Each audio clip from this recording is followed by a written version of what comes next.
Hello everyone, I am Jyotija and welcome to NCERT the mind.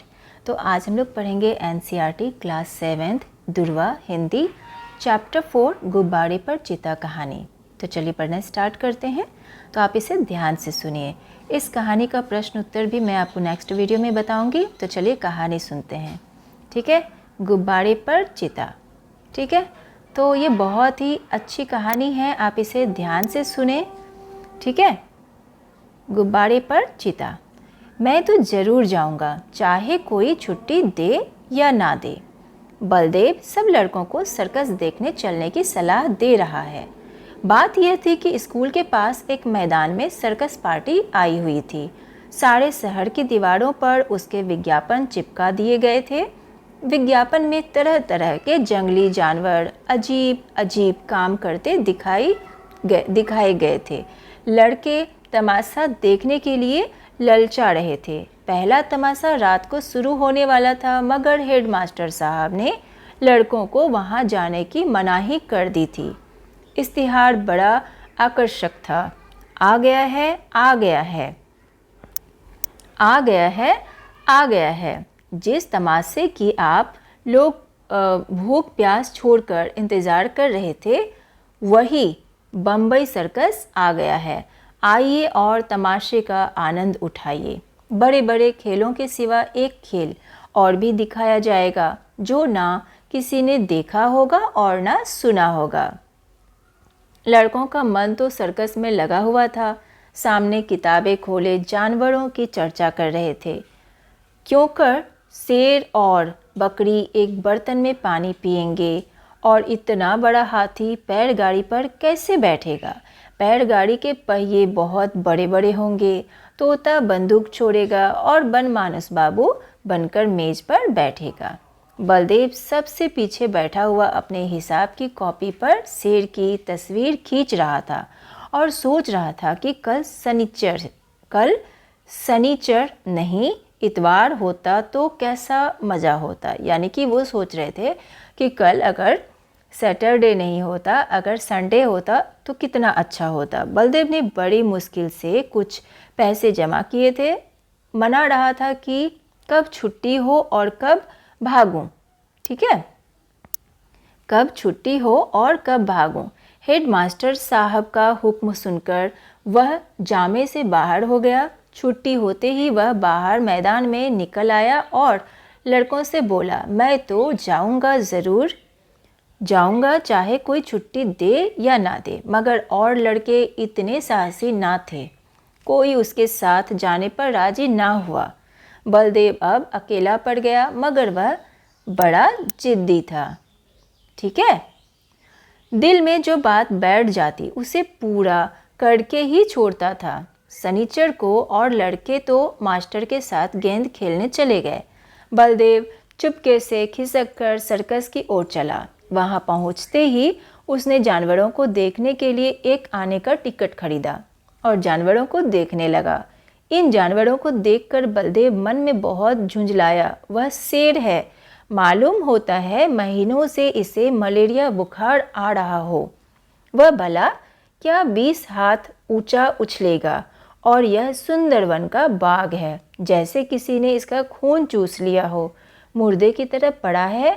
वाड़े भालू, यह भालू है या सुअर, और वह भी काना, जैसे मौत के चंगुल से निकल भागा हो। अलबत्ता चिता कुछ जानदार है और एक 3 टांग का कुत्ता भी। यह कहकर बड़े जोर से हंसा। उसकी एक टांग किसने काट ली? दुमकते कुत्ते तो देखे थे, पैर कटा कुत्ता आज ही देखा, और यह दौड़ेगा कैसे? उसे अफसोस हुआ कि गेंद छोड़कर यहाँ नाहक आया। एक आने पैसे भी गए। ठीक है, इतने में एक बड़ा भारी गुब्बारा दिखाई दिया। उसके पास एक आदमी खड़ा चिल्ला रहा था। ठीक है, एक आदमी खड़ा चिल्ला रहा था, आओ चले आओ, 4 आने में आसमान की सैर करो। ठीक है, पहले आने चलते थे, 4 आने में आसमान की सैर भी हो जाता था, लेकिन आजकल के ज़माने में ऐसा नहीं होता। आजकल बहुत पैसे देने पड़ते हैं। अभी वह उसी तरफ देख रहा था कि अचानक शोर सुनकर वह चौंक पड़ा। पीछे फिरकर देखा तो मारे डर के उसका दिल कांप उठा। वही चीता ना जाने किस तरह पिंजरे से निकलकर उसी की तरफ दौड़ा चला आ रहा था। बलदेव जान लेकर भागा। इतने में एक और तमाशा हुआ। इधर से चीता गुब्बारे की तरफ दौड़ा। जो आदमी गुब्बारे की रस्सी पकड़े हुए था वह चीते को अपनी तरफ आता देखकर बेतहाशा भागा। बलदेव को और कुछ ना सूझा तो वह झट से गुब्बारे पर चढ़ गया। चीता भी शायद उसे पकड़ने के लिए कूदकर गुब्बारे पर जा पहुंचा। गुब्बारे की रस्सी छोड़कर तो वह आदमी पहले ही भाग गया था। वह गुब्बारा उड़ने के लिए बिल्कुल तैयार था। रस्सी छूटते ही वह ऊपर उठा। बलदेव और चीता दोनों ऊपर उठ गए। बात में गुब्बारा तार के बराबर जा पहुंचा। बलदेव ने एक बार नीचे देखा तो लोग चिल्ला चिल्लाकर उसे बचने के उपाय बतलाने लगे, मगर बलदेव के तो होश उड़े हुए थे। उसकी समझ में कोई बात ना आई।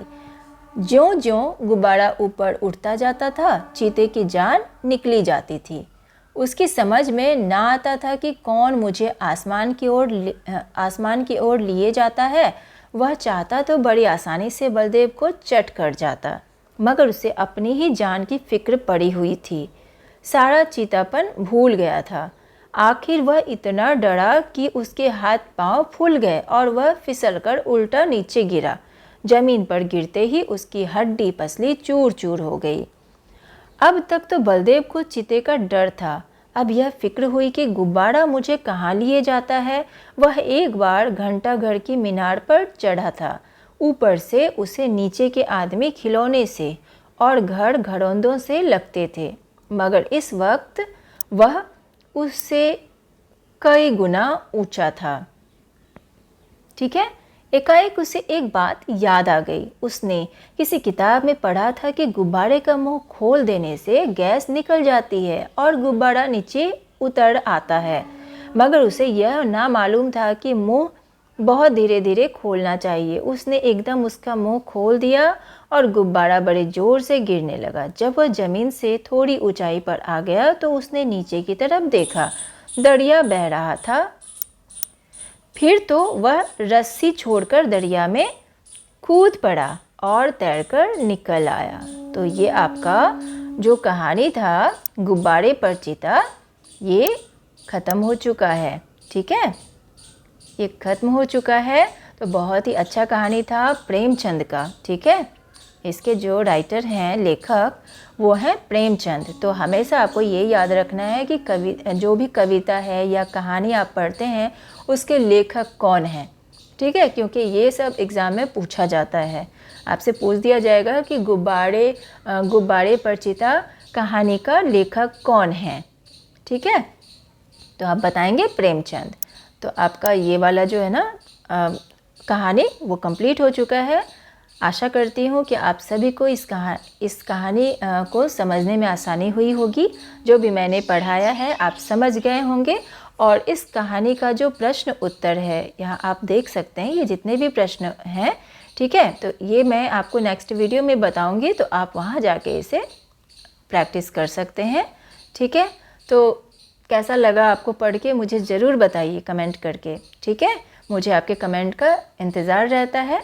कैसा लगा मुझे ज़रूर बताइए, और अगर अच्छा लगा हो तो NCERT द माइंड को लाइक कीजिए, सब्सक्राइब कीजिए और पास में दिए गए बेल आइकन को ज़रूर प्रेस कर दीजिए ताकि NCERT से रिलेटेड जितने भी वीडियोज़ हैं वो आपके पास समय से पहुंचते रहे। मिलते हैं नेक्स्ट वीडियो में, तब तक के लिए bye, take care, thanks to watch my video.